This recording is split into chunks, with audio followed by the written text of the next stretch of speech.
band was playing, and there was a dead calm. A little after midnight came a strange sound from over the sea, and high overhead the air began to carry a strange, faint, hollow booming. Then, without warning, the tempest broke. A moment later, she crashed. And then a strange thing was seen. She vanished into the night.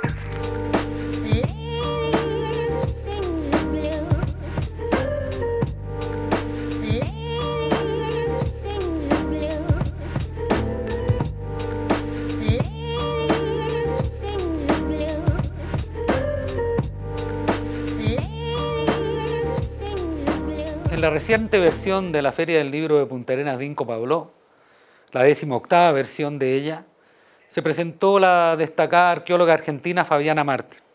Fabiana trabaja en el Instituto de la Patagonia de la Universidad de Magallanes, en el Centro de Estudios del Hombre Austral, y el foco de su trabajo, de su interés científico, es básicamente el poblamiento de este territorio austral hace ya 11.000 o 12.000 años. Este trabajo de clasificación e investigación científica fue al que se refirió en su diálogo con UMAC TV en la última versión de nuestra Feria del Libro, la 18ª.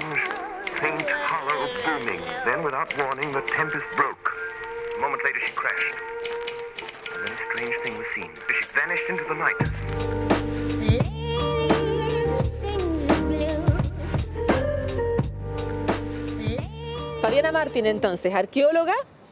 Tú trabajas en la Universidad de Magallanes, en el Instituto de la Patagonia, en el Centro de Estudios del Hombre Austral. Sí, exactamente. Sí. Y estuviste presente en esta Feria del Libro de Inco Pablo, del Carnaval de Invierno de Punta Arenas, sí, para presentar un libro tuyo. Sí. En palabras sencillas. Tengo acá atrás el libro. ¿Ah, sí? Sí. Después lo mostramos entonces.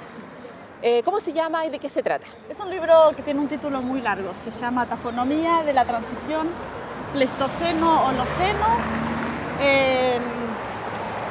Interacción entre carnívoros y humanos y su importancia como agentes en la formación del registro fósil.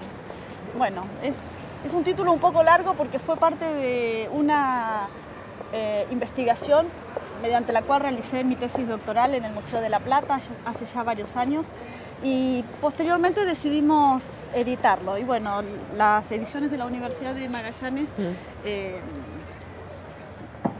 hizo la edición de este libro, así que bueno, estamos muy agradecidos en ese sentido.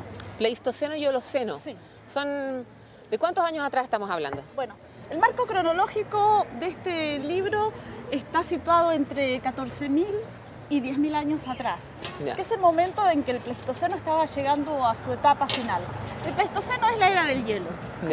Hace unos 14.000 años los hielos estaban retrocediendo hacia su posición actual y en esa época, en Patagonia, existió una fauna que hace 10.000 años se extinguió.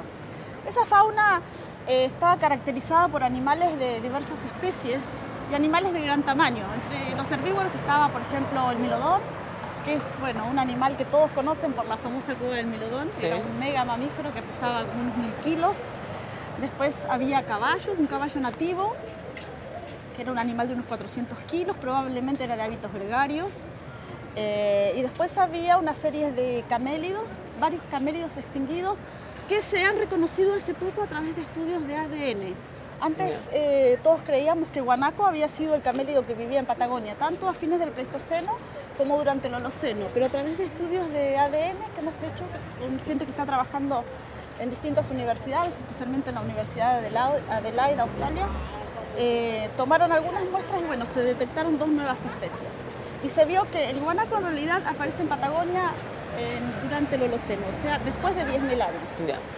Y después otro de los animales que había entre los herbívoros era Macrauchenia, que es un animal muy, muy raro.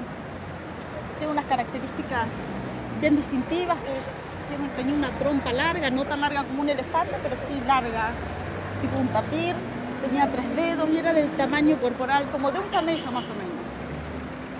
Entre los carnívoros había tigre dientes de sable, que todo el mundo lo conoce obviamente, Pantheron camesembrina, que era un jaguar extinguido, pero muy semejante al jaguar actual, pero probablemente, pero de un tamaño comparable al león africano. Era un animal bastante grande.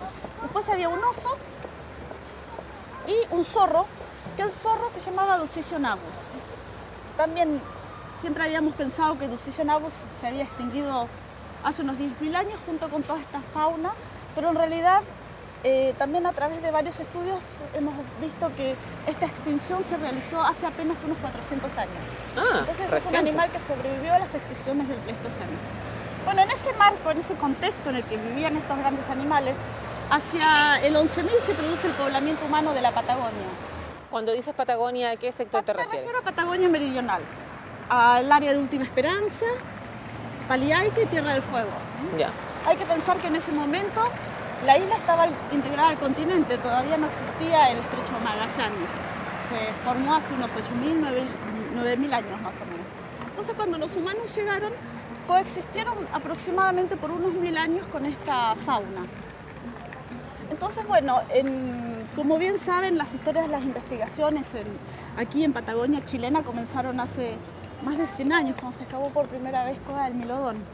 Y después en la década del 30 se hicieron las primeras excavaciones arqueológicas en Paliaique, que las hizo Julius Baer, que era un arqueólogo norteamericano. Y después, en la década del 70 más o menos, comenzaron algunos estudios en Tierra del Fuego con arqueólogos franceses. Y posteriormente, en la década del 80, Mauricio Mazzone, que actualmente trabaja en el Museo de Historia Natural de Concepción, él estuvo trabajando un tiempo aquí en la universidad y comenzó a trabajar en Tierra del Fuego. Y allí descubrió un sitio que se llama Tres Arroyos 1, donde también hay ocupaciones humanas tempranas. Entonces, bueno, todas estas distintas áreas, Tierra del Fuego, Última Esperanza y Paliaique, tienen sitios con evidencias humanas antiguas, entre 10.000 y 11.000 años. ¿Más abajo del canal del Beagle? No, no hay ocupaciones tan tempranas. Las primeras ocupaciones tienen entre 6.000 y ya es canoero. ¿Vamos cruzando? Estamos, para allá. Estamos hablando acá de cazadores terrestres, ¿no? Ya. Entonces, bueno, en este trabajo lo que ¿Y cómo era la configuración geográfica en ese entonces? ¿Era tal cual como se ve ahora la morfología cuando uno mira el mapa? No. Como te decía, primero Tierra del Fuego estaba integrada al continente. Ya. No existía el canal de Beagle. Después, Última Esperanza, durante la última glaciación, fue impactada directamente por los glaciares. Hay una discusión acerca de si Cerro Benítez en algún momento estuvo cubierto por hielos y al comenzar a retirarse esos hielos se formó una isla. Pero después que se retiraron los hielos y que se desapareció este gran lago que rodeaba el cerro, el ambiente era un ambiente tundra, que era un ambiente más o menos abierto. Hacia el 10.000 ya empieza a colonizar el bosque durante el Holoceno, cuando ya empieza a haber un clima semejante al actual. Claro. Entonces, como te decía, bueno, se habían excavado muchos sitios y en general lo que se había visto era que en muchos de estos sitios aparecían restos de fauna extinta, principalmente milodon, caballo y camélidos, que estaban asociados a otros restos culturales como por ejemplo fogones, puntas de proyectil u otros artefactos líticos. Entonces, muchas de esas interpretaciones se hicieron sobre bases asociacionales, o sea que se creía que lo que aparecía junto al momento de excavar se había depositado más o menos en el mismo momento. Claro. Pero en realidad nosotros cuando excavamos como arqueólogos encontramos que muchos de estos sitios, no todos los restos que encontramos pueden atribuirse a la agencia humana, sino que hay muchos restos que fueron depositados por otros agentes naturales, como pueden ser carnívoros que cazan y transportan parte de sus presas en las cuevas, también animales que mueren naturalmente. Todos estos estudios proceden de sitios de cuevas, que son los lugares donde además hubo superposición de uso entre humanos y carnívoros. Siempre se estuvieron alternando. Fabiana, ¿y cuál es el ser humano que puede cohabitar con especies de ese tipo? Es Homo sapiens sapiens, lo mismo que nosotros. ¿Sí? Sí. ¿Pero qué otras habilidades uno tendría que haber desarrollado en una época en que se podía encontrar con animales de ese tamaño que pudieran ser carnívoros también al mismo tiempo? Bueno, no hay evidencias directas que sugieran que estos humanos se confrontaron con estos carnívoros, pero sí sabemos que coexistieron, especialmente con Panthera onca messembrina. Por ejemplo, en este trabajo una de las cosas que yo quise ver si efectivamente había existido coexistencia entre los humanos y los carnívoros, porque se creía que probablemente la extinción de estos carnívoros había sido un poquito previa al arribo humano. Entonces yo realicé varios fechados radiocarbónicos y vemos que con Pantera existe estricta superposición cronológica. Pero ¿Estamos hablando de qué años? Entre 10.000 y 11.000 años. Eso es sumamente importante. ¿Por qué? Porque la pantera compartía los mismos hábitos que los humanos. Utilizaba cuevas, transportaba restos a las madrigueras y además producía fracturas sobre los huesos que tienen los mismos atributos, o sea, las mismas características que tienen las fracturas antrópicas. Entonces, hay algunos contextos donde es muy difícil determinar qué restos pudieron ser fracturados, por ejemplo, por una pantera o qué restos pudieron ser fracturados por humanos. Fabiana, sí, quería preguntarte por la fidelidad en la información que uno considera después de habiéndose hecho una investigación como cierta, de manera absoluta, y que después vienen otras investigaciones y descubren, por ejemplo, lo que dices tú, que no era un corte con un cuchillo, sino que era esas líneas que quedan después de que uno pisa las cosas que están sobre otra cosa más dura. Bueno, eso es lo más maravilloso de la ciencia. ¿Eso es lo más maravilloso? Se avanza, claro, refutando el conocimiento previo. Así es como se avanza en ciencia. Ya. Y por eso el trabajo previo es tan importante. Para mí este trabajo fue muy enriquecedor porque utilicé todas las fuentes que se habían, casi todas, que se habían, los antecedentes que había sobre los sitios, incluso trabajos muy antiguos, sirven como base y a partir de esos trabajos uno también piensa alternativas. Y como te digo, hay cosas en este libro que por ahí ya las trabajé posteriormente en un proyecto que tuve. Y para mí ese fue el resultado más importante de este libro, que se plantearon muchas preguntas y esas preguntas las pude expresar después en un proyecto que tuve de investigación que terminó hace poco y con el cual esperamos, bueno, seguir trabajando y que tiene que ver específicamente con la interacción entre los humanos, los primeros humanos y la fauna extinta en última esperanza. Entonces, en realidad yo siempre desconfío de los trabajos que muestran una introducción, una metodología y una conclusión perfecta mediante la cual no tienen ningún error, no se les puede encontrar ninguna falla, no es así. En ciencia se avanza siempre refutando el conocimiento previo y eso es maravilloso.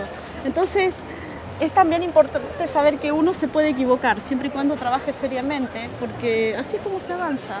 Por eso es importante que, por ejemplo, los trabajos que hacen estudiantes tanto de educación escolar como superior siempre citen las fuentes porque nunca se sabe dónde puede estar el error. No, son sumamente importantes, Además, en el caso de Cueva del Milodón, por ejemplo, el trabajo que hizo Nordenskjöld fue grandioso, fue un gran trabajo. Efectivamente, Cueva del Milodón es una madriguera de milodones y él era una persona tan observadora que él encontró muchas marcas sobre los huesos de milodón, muchas rayas, y él mismo dijo que esas marcas eran pisoteo. No las identificó como de pisoteo como las identificamos actualmente, porque en ese momento, hace más de 100 años, este concepto no existía, pero sí identificó el proceso. Él dijo que los huesos estaban rayados porque seguramente los milodones, al desplazarse dentro de la cueva, pisaban el sustrato, desplazaban los huesos y los rayaban. Y efectivamente, yo vi muchas de esas colecciones y los huesos están todos rayados. Y después Lehmann-Nitsche fue el que analizó la parte cultural de los huesos, por decirlo así, buscando evidencias antrópicas. Y él encontró marcas muy grandes sobre restos de milodón que identificó también como fracturas hechas por humanos. Pero en realidad, al revisar esa colección, yo encontré que esas marcas que él había identificado como humanas eran marcas de dientes de carnívoros, de una pantera. Son marcas muy grandes. Pero lo más importante es que, obviamente, generar resultados, pero es generar inquietudes para seguir investigando. Es un tema como que nunca acaba. Nos ha pasado también, por ahí muchas veces uno como que ve una tendencia y resulta que cambian algunas variables y esas tendencias ya no se dan más. Entonces pueden ser cosas que funcionan localmente. Eso es sumamente importante. Siempre es maravillosa la ciencia.